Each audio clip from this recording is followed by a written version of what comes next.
Bom dia para todo mundo. Falar que esse evento está sendo muito mais potente do que a gente imaginava. As histórias, as escutas. Minha cabeça já está aqui a 1000 por hora. Já quero fazer um monte de coisa com todo mundo. Fazer um monte de coisa. Vamos juntar todo mundo aí. Que ideia! Vamos fazer.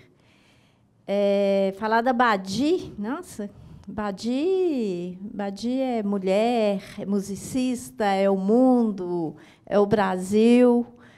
Conheci Badi Assad com a minha grande amiga Rose Pidner, né? Primeira vez que ela esteve aqui, eu acho.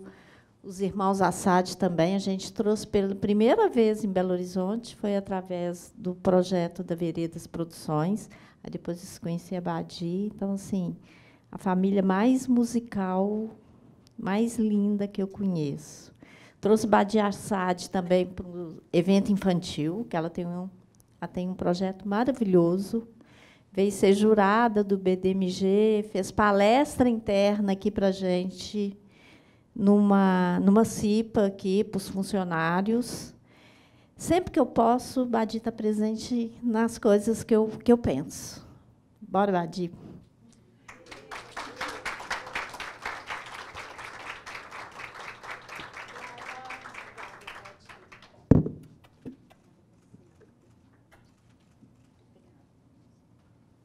Então, realmente eu devo muito a Beth minhas vindas a Belo Horizonte, e que é uma cidade, é um estado que eu frequento muito menos do que eu gostaria, né? Mas eu venho aqui desde sempre, desde os meus primeiros discos, isso lá nos anos 90, e sempre tenho recordações de vir aqui. E quando a Beth me chamou para participar desse simpósio, eu fiquei, nossa, Beth, mas eu vou falar o quê? Aí ela, não. A mesma coisa aconteceu quando ela me chamou para ser jurada do concurso. Eu fiquei, Beth, eu jurada nesse nível, assim. E ela sempre colocou muita fé em mim. Então, vamos lá. Eu fiquei, deixa eu pensar o que eu poderia contribuir. Então, eu lancei um livro que se chama Volta ao Mundo em 80 Artistas, que é esse livro aqui. E foi muito interessante. 2 anos antes do livro ser lançado, eu fui chamada por uma mulher, a Melissa, para construir um blog dentro do site da Top Magazine, que ia começar a acontecer online. Eu sou uma pessoa que adora desafios, né? Eu acho que a minha vida inteira foi construída muito em cima de desafios. Para quem não sabe, né, eu sou irmã, como ela falou, do Sérgio da Assad, e eu vou contar isso daqui a pouquinho, mas só vou fechar o assunto do livro. E ela falou, Badi, para escrever, eu falei assim, Beth, ó, Melissa, mas escrever, eu escrevo as minhas coisas, né? Ela falou assim, mas você pode escrever sobre o que você quiser. E eu falei, tá bom. Ela falou, só tem um detalhe, é semanal. Falei, caraca, você já me convida para uma coisa que eu não sou acostumada e é semanal. Tudo bem. Então, vou escrever sobre artistas que eu gosto, que me influenciaram, que eu tive algum tipo de conexão. E assim escrevi durante 1 ano. E eu lembro que eu ia viajar, mas eu deixava os escritos, e ela ia publicando e tal. E, no ano seguinte, eles me convidaram para a revista impressa, para escrever para eles, só que aí não eram artistas que eu gostava, ou que eu me influenciava, mas sim pelos artistas, né? Geralmente foi artistas do pop internacional que estavam passando pelo Brasil. E daí eu comecei a construir um outro olhar. Como tirar assim o meu lugar da escrita é mais uma homenagem a esses artistas, né? Já escrevi aqui a Fernanda Takai, que está aqui presente. A gente teve uma entrevista ao vivo, né? Foi a minha primeira, viu, que aconteceu na vida, foi com você. Preparei, foi uma delícia. Mas, enfim, fora a Fernanda, eu tive que escrever sobre Ozzy Osbourne e Aerosmith, que eram personagens do pop internacional que eu não conhecia muito. Mas, enfim, escrevi mais um ano para eles. E aí, depois, a Melissa falou, Badi, lança um livro. Eu falei, mas livro desses artigos, né, que já foram publicados? E daí ela disse, não. Eu falei, não sei se eu quero fazer isso. Mas, coincidentemente, naquele mesmo período, a escola da minha filha pediu para ela ler algum livro do Júlio Verne. E naquela semana, eu comprei o livro para ela e eu tive um sonho que ele mesmo veio no meu camarim com um buquê de flores. Foi daí que eu acordei no dia seguinte e falei, Volta ao Mundo em 80 Artistas. E é assim que esse livro foi escrito. E ele virou um espetáculo onde, depois do show, eu vendia livros. E foi uma experiência fascinante. Então, quando a Beth chamou, eu falei, bom, vou trazer algumas dessas mulheres que eu escrevi, que me influenciaram e que serviram tanto de exemplo para tantos de nós. O livro é composto por todos os continentes, e eu encontrei mulheres fenomenais em todos eles, e todas elas me serviram de alento em algum momento da vida. Então, começando aqui, vou falar dessa personagem. Eu vou contar um pouquinho da minha história antes de falar dela. Então, como uma boa brasileira, sou constituída de vários DNAs. O meu avô deixou o Líbano e, de alguma forma que não muito conhecemos, foi parar lá em São João da Boa Vista, no interior de São Paulo. Aqui, vizinho de vocês, de Andradas, Então, minha mãe é mineira. Lá em São João, ele conheceu a Francesca, que também cruzou o oceano quando ela veio da Itália. E, juntos, eles tiveram 18 filhos. No show, quando eu conto isso, eu falo, não tinha televisão naquele tempo. E um desses filhos, meu pai, o Jorge, que conheceu na mesma pequena cidade Angelina, que nasceu em Andradas, mas ele a conheceu, ela já morava em São João da Boa Vista. E os pais da Angelina vieram de Portugal. Então, a gente é essa mistura. Todos somos misturas de muitos sangues e DNAs e culturas e tudo. Mas, já adulta, já mãe, um dia, quando a minha filha nasceu, eu entrei num processo criativo assim, tão bonito, que eu acho que nós somos muito privilegiadas nesse sentido, que a gente traz essa conexão tão maravilhosa com a natureza. Então, quando tem um ser aqui dentro crescendo, os nossos canais se abrem de uma forma que os homens nunca irão saber. Então, quando a minha filha nasceu, meu Deus, o canal, todos eles assim abertos, todo dia eu compunha, em menos de 2 anos, acho que foram umas 200 músicas, num processo natural. Eu acordava, cuidava da Sofia, a Sofia ia dormir e eu ia compor.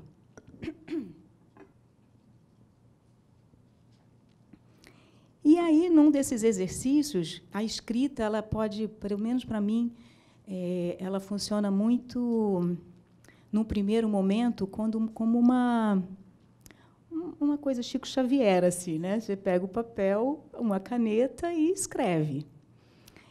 E um dia eu estava assim, nossa, eu quero... Não sei por qual motivo eu estava inspirada, a gente estava tendo conversas sobre a família, de onde veio e tal. E a minha caneta começou a escrever, e, no final da escrita, eu fui ler. O que eu escrevi aqui? E, assim, nenhuma frase sequer falava de Líbano, de Itália, de Portugal, de nada disso. Mas falava de dunas de areias amarelas, falava do rio Nilo. Falei, epa, do que eu estou falando aqui? E eu estava falando, na verdade, de onde todos começamos, a nossa vida nessa terra aqui. Começamos na África. E aí eu falei, será que é isso mesmo? Aí fui lá fazer a minha pesquisa, afinal, Isso, na verdade, a pesquisa veio quando eu comecei a querer escrever sobre ela. Aqui. De fato, quando se lê a história da humanidade, nos deparamos com a mais antiga espécie de hominídeos de que se tem notícia. Australopithecus, surgida há cerca de 3 milhões de anos. Aonde? Na África. E aí, nesse momento... Ai, gente, agora vai começar a coisa de quem não consegue mais ler sem óculos e não consegue olhar para frente com ele. Então, acho que assim funciona. Aí me deu uma curiosidade quando essa música, essa realização, né, me passou. Como é que será que a música africana chegou? Bom, como é que a música africana não? Qual seria o artista africano que saiu primeiro, que a sua voz foi ouvida realmente fora da África?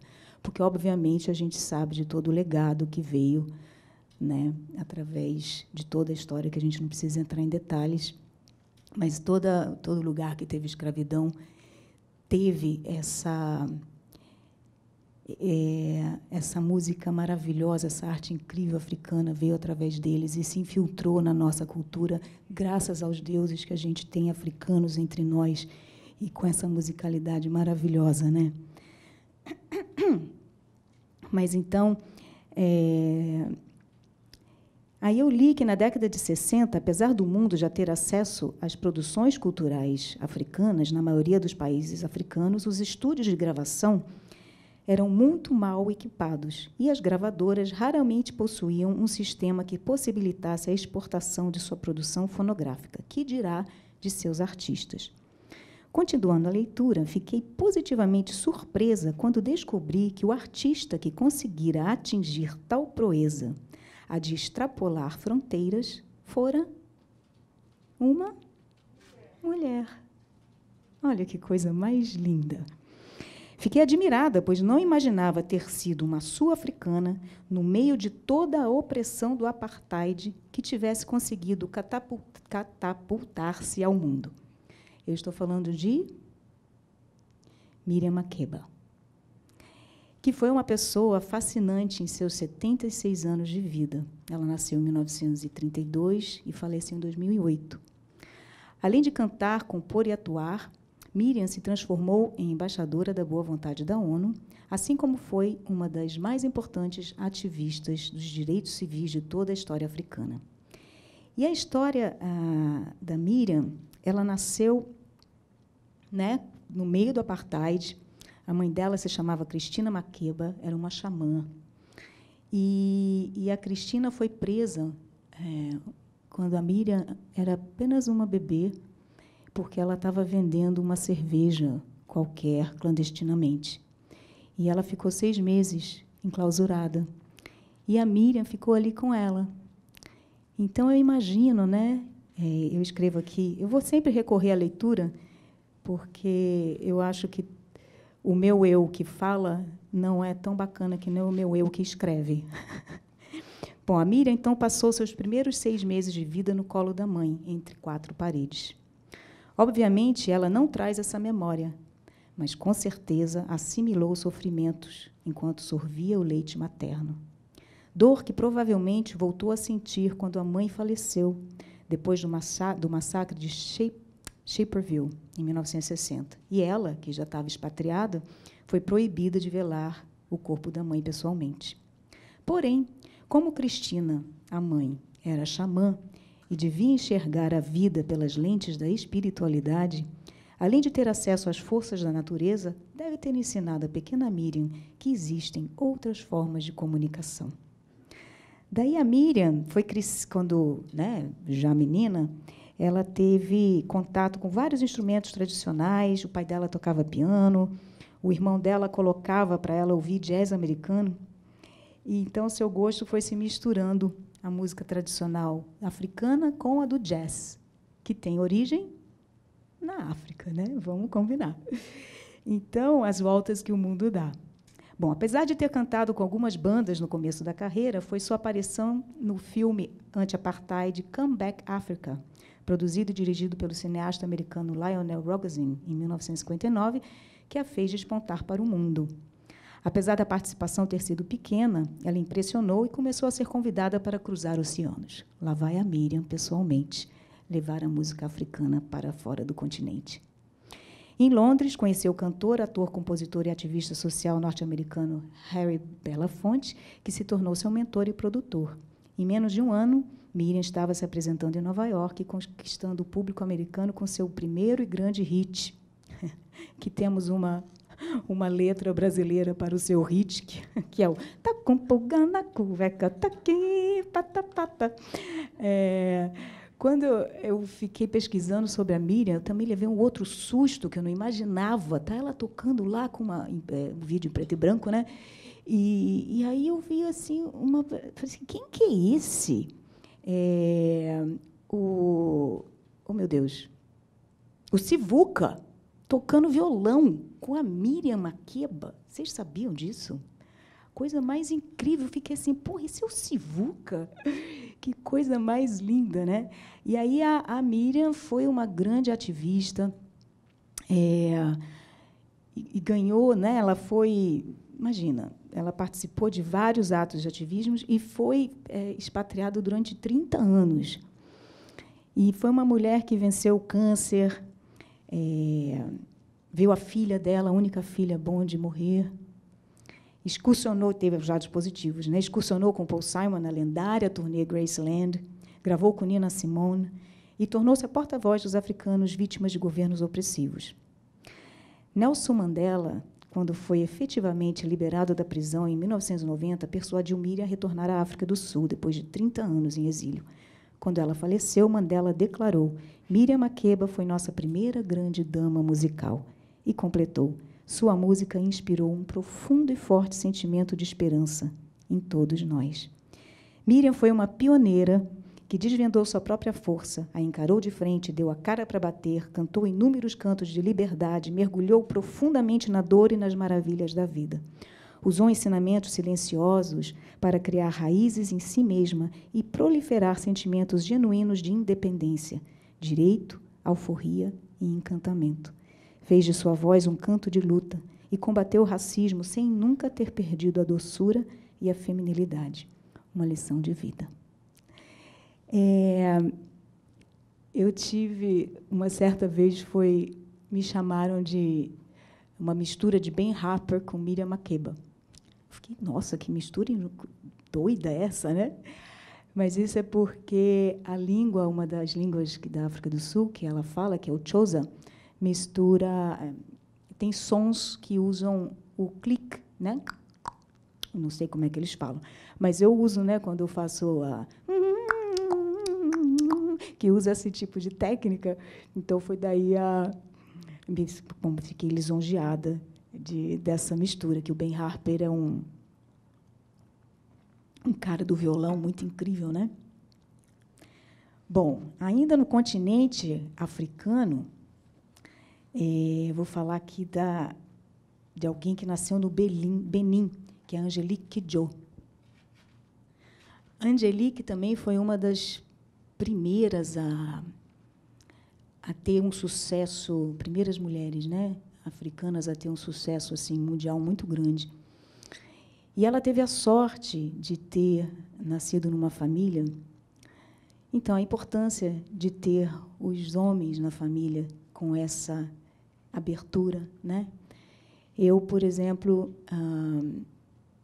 é muito interessante o meu percurso, porque quando eu nasci, Sérgio e Odair já tocavam.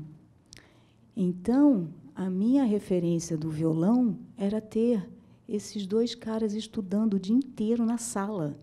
Então, a régua ficou lá em cima naturalmente, né?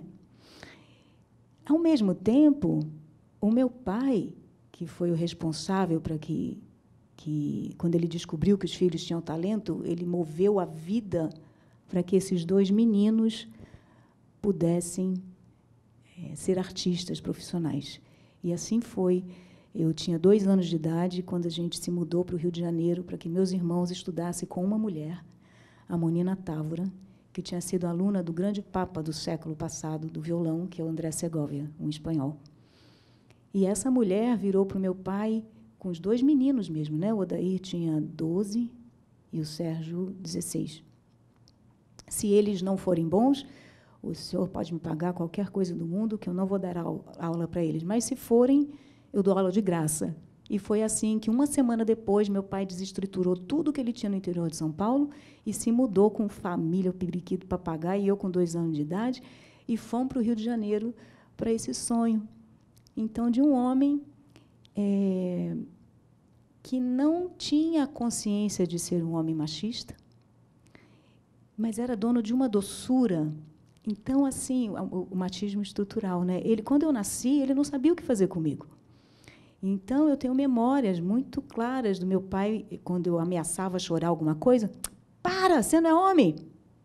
Eu cresci assim. E, claro que eu faço terapia até hoje. Para entender esse lugar, porque era algo tão estrutural mesmo, porque não era... eu ouvi a vida inteira assim, toca que nem homem, né? Só que, para mim, o tocar que nem homem era tocar que nem os meus irmãos, que eram 2 pessoas maravilhosas, e o amor sempre imperou muito na minha família, a hierarquia dos pais, dos filhos, sempre teve muito respeito. Então, demorou, para eu perceber que isso era uma frase machista. Muito, já adulta. E há muitos anos de carreira, inclusive. Porque tocar que nem homem era atingir esse lugar de admiração que o meu pai tinha por aqueles 2 homens que estavam na sala. Mas, enfim, a importância de ter, né? Eu vejo, a gente está num simpósio de mulheres na música, cadê os homens? Sem eles, essa parceria aqui, o nosso percurso né? A gente tem que criar esses homens, né? As mães de meninos. Ontem também teve uma palestrante que falou, ela estava sentadinha ali, eu não lembro o nome dela, que ela tem um menino e que ela fica orgulhosa de ver. Ela está criando um menino que vai fazer diferença, né? E, enfim, a Angelique Kidjo teve pais assim. A gente regula, ela é um pouco mais velha que eu. Ela nasceu em 60, eu em 66. Mas, enfim, ela passou a adolescência convivendo com a liberdade de expressão, né, que aprendeu com os pais. O pai dela cantava... Quando adolescente, foi incentivada pelo pai a reescrever uma canção que falava com fúria do apartheid na África do Sul. O papel do artista, isso aqui é muito bacana, o papel do artista não é incitar a violência, mas inspirar a paz. O máximo e mais sensato é seguir com nossas vidas da melhor forma possível e servir de exemplo sempre. Nós somos os facilitadores, mas não somos deuses, e, portanto, cabe a nós o oferecimento da arte nua em sua verdade. E às pessoas cabe o livre-arbítrio de interpretá-la como quiserem e seguir adiante. Daí a Angelique passou essa adolescência dela convivendo com essa liberdade de expressão, mas, quando entrou na fase adulta, entendeu que essa mesma liberdade tinha se tornado algo proibido pelo Partido Comunista com a Revolução de 78.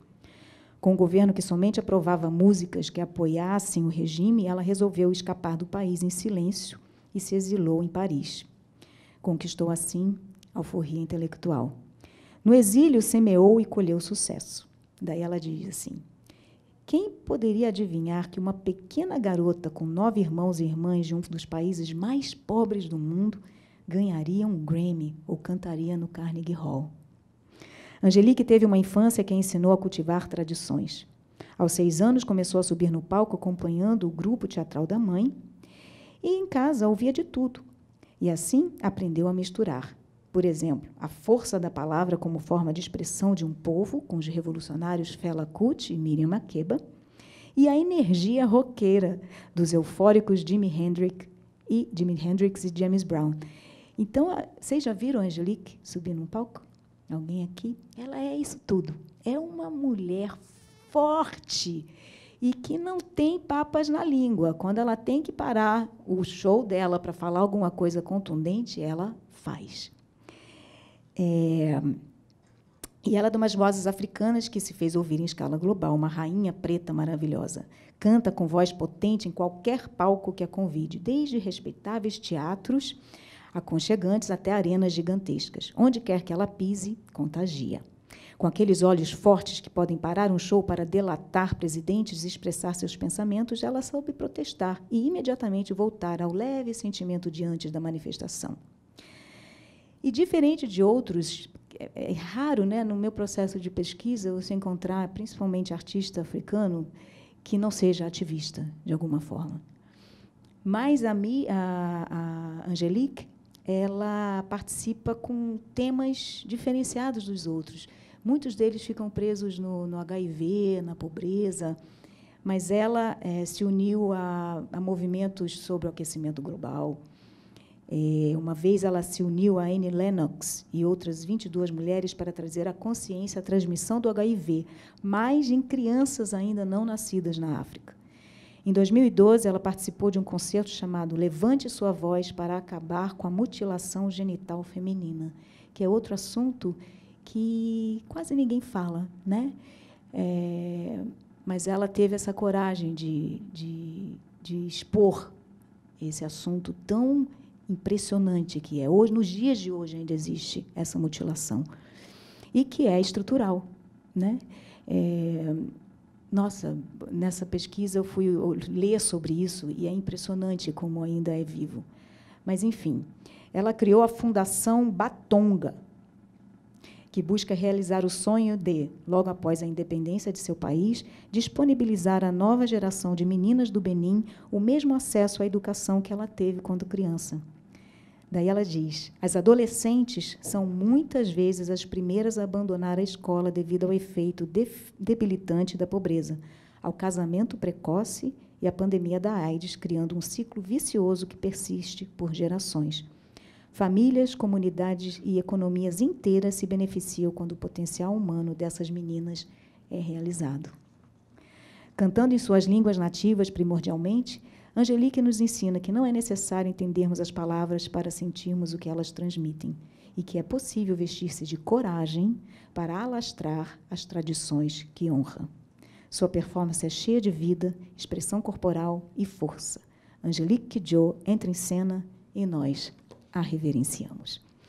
É bonito de ver a trajetória, né? Porque essas mulheres pioneiras e guerreiras somos, né? É a nossa trajetória. E eu acho que quando muitas de nós, no processo da trajetória, não tem essa consciência, estamos sendo corajosos, estamos levantando. Na minha trajetória, eu cruzei várias barreiras sem ter a consciência que eram barreiras. Eu estava apenas sobrevivendo e me expressando, né, com essa consciência plena de uma busca de uma realização interna, porque eu acho que é esse o goal, né? Não é estar no top parades das músicas que mais tocam ou nas pontas dos icebergs. A gente pode ter até esses sonhos, mas o sonho real é atingir o que Marlu e Miranda tão lindamente falou ontem, na apresentação que ela fez aqui, a gente escapou ali para assistir. A felicidade não perde, né? A felicidade é a nossa grande vitória. E ela ninguém tira de nós. Então, ela é nossa. E, certa vez, né, eu estava gravando um disco nos Estados Unidos e o meu dedo ia assim, mas não ia direitinho na nota que eu queria, milimetramente. Quem estava de fora tinha noção, mas eu sabia, né? Porque quem toca um instrumento são milímetros, né, de diferença ali, de você tocar aqui ou ali. Eu fui sentindo, tem alguma coisa esquisita. E o disco que eu comecei a ter esses sintomas é um disco chamado Chameleon, e foi um disco escolhido pela gravadora na época, a Verve, na Europa, escolheu esse disco para excursionar pelo mundo para fazer o projeto de marketing deles. E eu viajei Nossa, isso não existe mais hoje em dia, né? Uma gravadora, não sei se existe, mas acho que não, que paga essa infraestrutura toda. E eu viajei, sei lá, por 20 países em 25 dias, e entre Europa e Ásia e Estados Unidos. Foi uma loucura. E a minha mão cada vez piorando, cada vez. O primeiro dia, quando eu comecei a sentir, era 0,01%, mas aí virou 1% de que alguma coisa estava esquisita, de perdendo o controle, chegou a 100%. Uma hora a mão não me respeitava mais. E eu não sabia o que eu tinha. Eu achava que fosse LER, porque nessa época, foi em 98, não se falava de distonia focal. Não existia assim, não existia internet, então talvez até pudesse se falar, mas era difícil, né, a intercomunicação. E eu fiquei buscando médicos e o que eu tenho e pararará. É uma história muito longa, muito bonita, que inclusive eu conto aqui num dos capítulos. Mas aí um dia eu fui visitar, depois de um ano com essa, né, eu parei de tocar. Eu lembro que teve um momento, eu ia fazer uma super turnê de lançamento do disco nos Estados Unidos, e eu fiz um show que seria o primeiro da turnê. Foi o pior show da minha vida, assim. A mão não ia, e eu não conseguia fazer, mas as pessoas de fora não tinham tanta noção, que a gente disfarça, né? Mas acabou o show, eu fui para o camarim, chorava, falei, o que eu vou fazer? E aí a gente pegou o carro, puxando um U-Haul com todo equipamento, e estava comigo, a banda era a Simone Soul, essa grande percussionista, baterista brasileira, e o Jeff Young, que era meu namorado da época. A gente parou numa bifurcação, para a direita continua a turnê, para a esquerda volta para casa. Aí a gente ficou 40 minutos ali. Silêncio, tenso. Passado o tempo, eu falei, vamos para casa. Não tinha condição. E ali foi o começo de uma grande jornada de descoberta, né? Mesmo assim, demorou um tanto de tempo para eu parar nas mãos do neurologista. E, quando eu saí do consultório, ele apertou minha mão, assim, muito boa sorte. A medicina ocidental, pelo menos, não tem literatura, não tem conhecimento de como essa síndrome, que se chama distonia focal, acontece. Portanto, a gente não sabe como ajudar. A gente sabe que pode passar para os outros dedos, pode passar para outra mão. Boa sorte. Mas me deu um contato de um cara em Nova York chamado Pat O'Brien, que tinha tido algo parecido, que não era a distonia, mas que ele tinha entendido que tinha que desenvolver outros músculos da mão. Aí começou a minha grande saga, que levou 2 anos, de algo que era, para a medicina, impossível de ser curado. E, em 2 anos, eu voltei a tocar. E isso foi final do século passado, né? E eu acabei virando uma referência nesse universo, porque foi uma das primeiras, com certeza, a primeira mulher a trazer à tona essa síndrome, porque eu sabia da existência no processo, né, você vai sabendo de alguns homens que tinham tido, mas nunca tiveram a coragem de expor. Nossa, eu vou perder meu emprego, vou perder minha potência, vão desconfiar de mim. E a mulher chegou aqui, gente, eu estou com isso, o que eu vou fazer com isso? Essa é a minha vida, é a minha profissão, eu não estou podendo exercê-la da forma que eu sempre fiz. Então, mas a música está na minha mão. Aí fui fazer um projeto, né, uma viagem introspectiva muito grande para não me fazer de vítima em momento algum, desde o começo. Se eu fizer de vítima, onde está o poder da saída? Onde está a saída de emergência? Então, foi uma viagem, descobrir o porquê da mão, e não em outro lugar, né? A bailarina, quando tem algum problema, vai ser no pé, vai ser no joelho, é onde a gente tem o nosso estresse, né? Conheço cantores, quando tem problema, tem na corda vocal. Mas, até esse momento da minha vida, eu era muito definida pelo instrumento. E porque, afinal de contas, foi por causa dele que eu me aproximei do meu pai, que era um foco, né, de admiração que eu queria muito ter quando menina. Então, isso só para compartilhar, né, os nossos caminhos e o quanto que da nossa verdade, quando ela é exposta, como essa verdade contagia, né? E, assim, a gente vai tendo experiências, né, no palco, quando esquece uma letra, quando erra um acorde, o quanto a plateia está com você quando você assume isso. Aproxima, porque aqui a gente é ser humano igualzinho que nem, né, que tem dor de cabeça. Às vezes a gente fica imaginando, né, os artistas chegam nos palcos num grande tapete vermelho de avião primeira classe.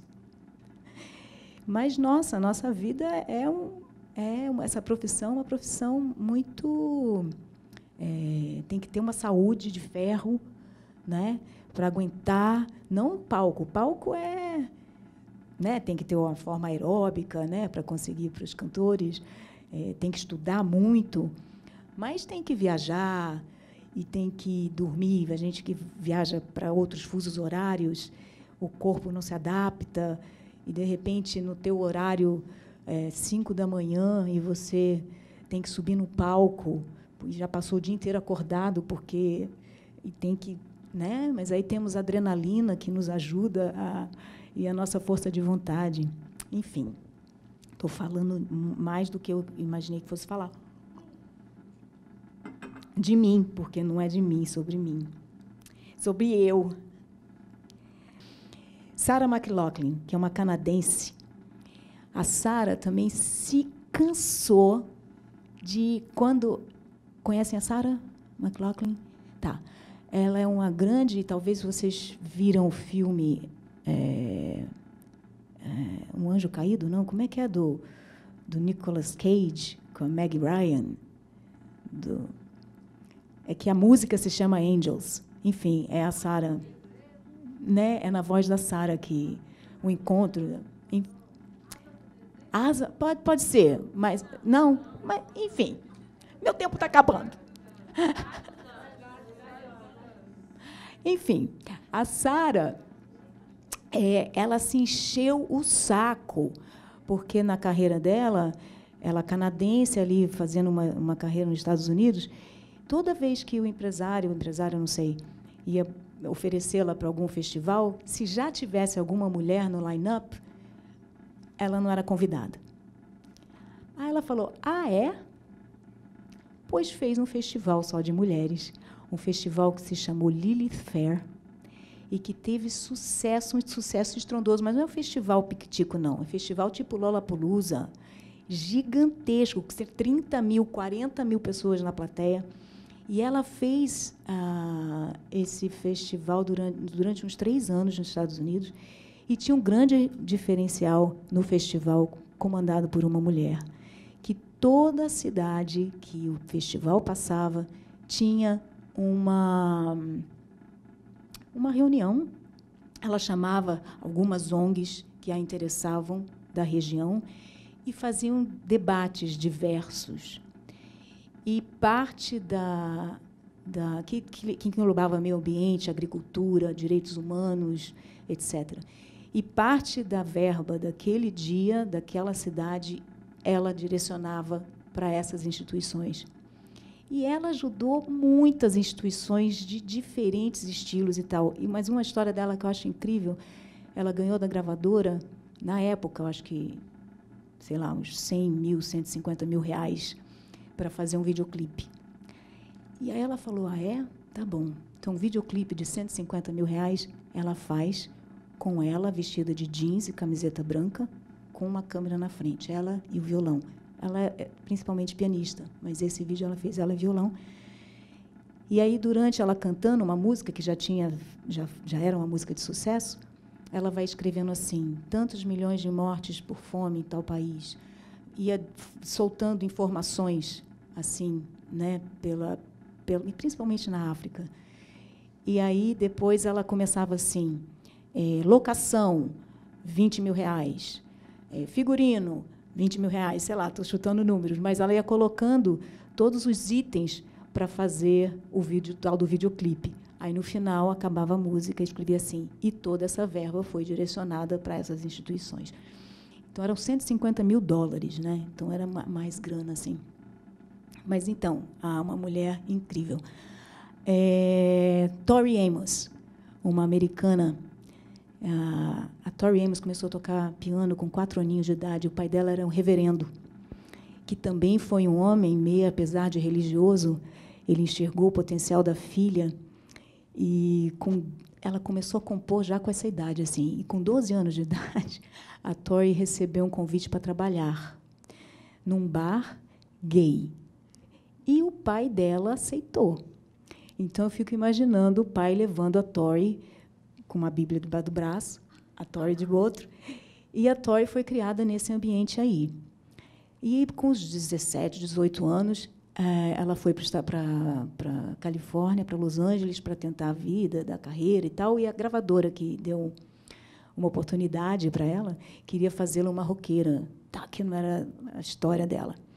Mas, naquela mesma época, ela estava super infeliz, que não era aquilo que... Ela não sabia ainda a identidade dela, ela nem se chamava Tori ainda, era Mara Ellen, algo assim. E ela foi, falamos aqui de abusos, né? Pois ela foi sequestrada e violentada. E no processo terapêutico dela com ela mesma, de subsistência, né? De sobrevivência, ela começou a escrever muito. E foi nesse processo que a Tori Amos nasceu. E, para quem conhece, alguém conhece a Tori? As letras da Tori são assim, não são diretas.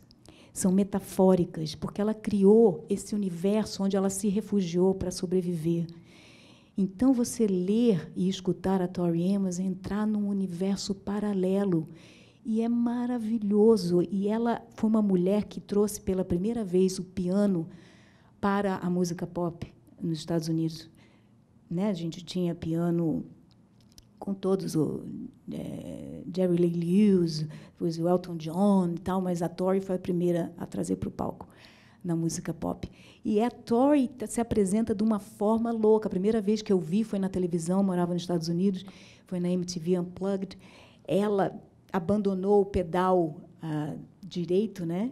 Que eu nem sei o que o pedal direito faz, que eu não toco piano. Mas ela toca assim. E canta de um jeito lascivo, e aí ela levanta e toca 2 pianos. Eu falei, que mulher é essa? E ela foi muito importante na minha vida, porque não tinha... Era ela, não tem... É muito visceral, assim, muito lindo o trabalho dela. Vamos lá, falei um pouquinho de 2 mulheres aqui, vamos para a Europa. Cristina Pato. Gente, vocês têm que comprar meu livro, que, inclusive, eu trouxe, claro, porque o Lojinha tem que estar comigo sempre, né? Não podemos perder a oportunidade.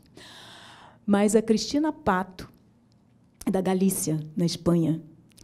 A primeira vez que eu vi a Cristina também foi na televisão. Eu estava em São Francisco, isso mais recentemente, a Cristina, assistindo... Eu estava hospedada na casa de um cientista, e que é amigo do Yo-Yo Ma. Esse cientista toca cello e tal, amigo do Yo-Yo Ma. Aí ele falou assim, você já viu The Silk Road Project? Que é um projeto que o Yo-Yo Ma fez, convidando artistas de toda a trajetória da seda, né? do percurso da seda. E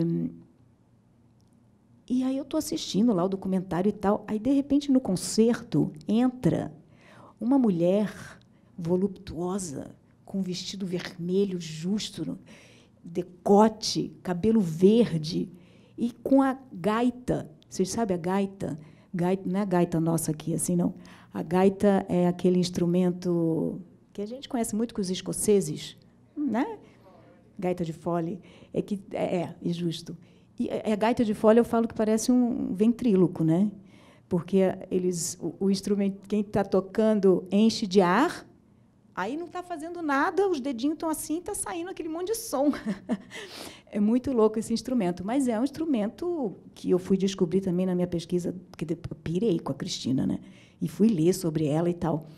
E ela foi a primeira pessoa a incluir gaita de fole no... De fole? Falei certo? Nos universos roqueiros. Então, imagina aquele instrumento com essa mulher de cabelo verde, punk, tocando, e depois chegando nos palcos eruditos ali ao lado do Yo-Yo Ma.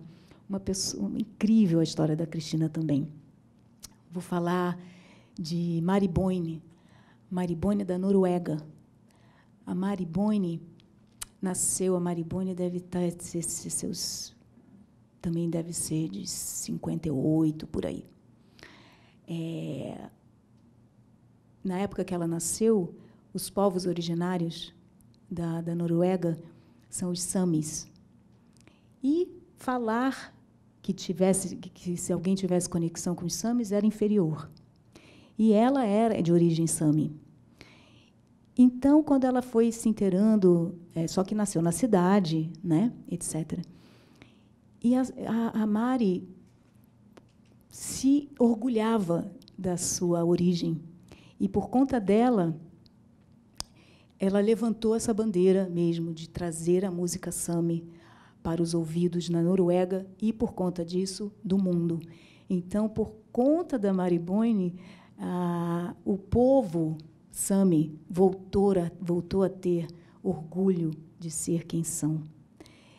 Eu tive o privilégio de conhecer a Mari numa circunstância também muito linda. Gente, eu fico assim, a minha vida é privilegiada, né? De viajar por esse mundo e poder sentir essas pessoas de perto. Então, eu vou citar outros nomes só, mas aí eu vou contar uma história aqui. Conheço a Anushka Shankar, filha de Ravi Shankar, que foi uma pioneira, né? Foi a primeira mulher indiana a subir num Grammy. E enquanto ela nasceu em Londres, mas enquanto todas as amiguinhas da escola estavam indo fazer farra, ela ia para casa estudar Sita, e ia estudar Raga. Então, foi isso. Ela estava trilhando o caminho dela. Olha, falei de quase todo mundo. Obviamente tem as brasileiras, né? Mas essas vocês já conhecem. Mas tem aqui que eu escrevi no livro: Gal Costa, Elza Soares, Inesita Barroso, Lula e Lucina, Marlu e Miranda, Marisa Monte, Lineker, primeira trans a ganhar um Grammy. Uau! Aqui da gente. Mas eu vou fechar com a história da Evelyn Glennie. A Evelyn é escocesa. Alguém conhece a Evelyn? Gente do céu. Tá. Então, a Evelyn é assim.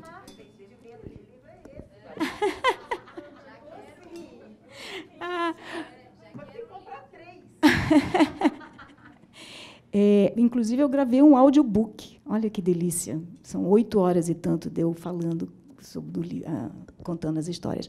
Mas a Evelyn nasceu na Escócia e foi estudar na Inglaterra. Jovem ainda, criança.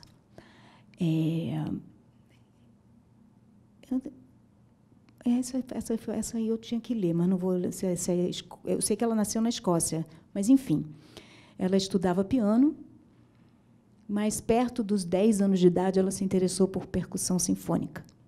Aí começou a estudar percussão. E algo começou a acontecer na vida da Evelyn. Um dia, 1% a menos de audição, quando tinha 10 anos, aos 11, 20, aos 13, 0. 100% perdida a audição. Ela ficou surda. Uma menina de 13 anos, que teve a sorte de ter um professor que indagou a mesma coisa que eu indaguei. Você vai ser uma vítima? Afinal de contas, por onde a gente ouve? Será que tudo que a gente ouve é só com os ouvidos? O que é o som? São frequências, né? Então, quando passa uma bateria da escola de samba, são só seus ouvidos que ouvem aquilo tudo. O corpo vibra, né? Se tem um grave muito forte, o corpo vibra. E ela foi sentindo que a frequência da nota X, ela sentia no corpo dela onde era. A frequência da nota Y, ela sentia. E assim ela foi desenvolvendo a sua percussão dentro da sua solidão. E aí, ela se formou com esse professor e foi, acho que aí eu já sei que ela estava em Londres. Queria continuar os seus estudos, encontrou todas as portas fechadas. Como assim? Você, surda, quer vir estudar aqui música? E ela fez tanta coisa para que isso se modificasse que ela realmente mudou as estruturas das leis inglesas e, por conta dela, a acessibilidade passou a ser possível e se foi lá em muitos outros cantos do mundo, né? Então, eu me lembro quando eu estudei, fiz faculdade em Unirio, lá no Rio de Janeiro, tinham 2 cegos que faziam curso de percepção musical com a gente. Gente, era uma outra forma, era uma percepção que era diferente. O que a gente aprendia com eles? Agora, eles estão, de uma certa forma, para o nosso convencionalismo, né, ouvindo a música. E para uma pessoa que está com você que não está ouvindo a música. Então, é um questionamento tão maravilhoso. Tem um TED dela muito interessante. Como ela falava, né, antes de ficar surda, então ela conversa, né? Ela faz leitura labial e tal. Mas ela chega, ela se apresenta descalça, porque ela tem que afinar o tímpano. Então, ela encosta o pé no tímpano, afina e toca com orquestra. E ela se tornou, olha que interessante, a primeira, não só mulher, mas o primeiro artista a viver como uma percussionista sinfônica. E, palmas para ela, para a Evelyn. E são essas personagens, né, que estão vivendo, estão sendo o que são, e sem medo, né? Eu acho que viver para conquistar aquele lugar dentro da gente, porque quando a gente está vivendo para conquistar um lugar lá fora que foge do nosso controle, primeiro tem que ser aqui dentro, né? E eu também eu tenho a dizer que muitas mulheres, quando se tomam do poder, e tivemos que passar por essa fase de empoderamento, mas para a gente não se desconectar do feminino, porque muitas se abraçam no masculino que existe em nós e balança, né? E acabam pensando e agindo como homens. Por isso que também o sistema fica difícil de mudar, porque esse lado nosso mãe, né, que a gente ouviu aqui também ao debate anterior, é que nos possibilita trazer essa contribuição. Então, abracemos mesmo o nosso feminino, e não é perdendo, acho que a gente tem que ser forte o suficiente, porque temos os 2 lados da moeda, existem em todos nós, né? Então, é isso. Muito obrigada.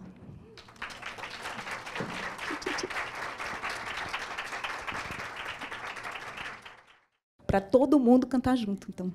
Mulher do mundo, mulher do mundo, mulher que mexe, remexe com a alma do mundo. Mexe o corpo, mexe a mente, mexe com toda a gente. Mães e filhas, musas e meninas, música feminina. Mulher do mundo, mulher do mundo, mulher que mexe, remexe com a alma do mundo. Mexe o corpo, mexe a mente, mexe com toda a gente. Mães e filhas, musas e meninas, música feminina.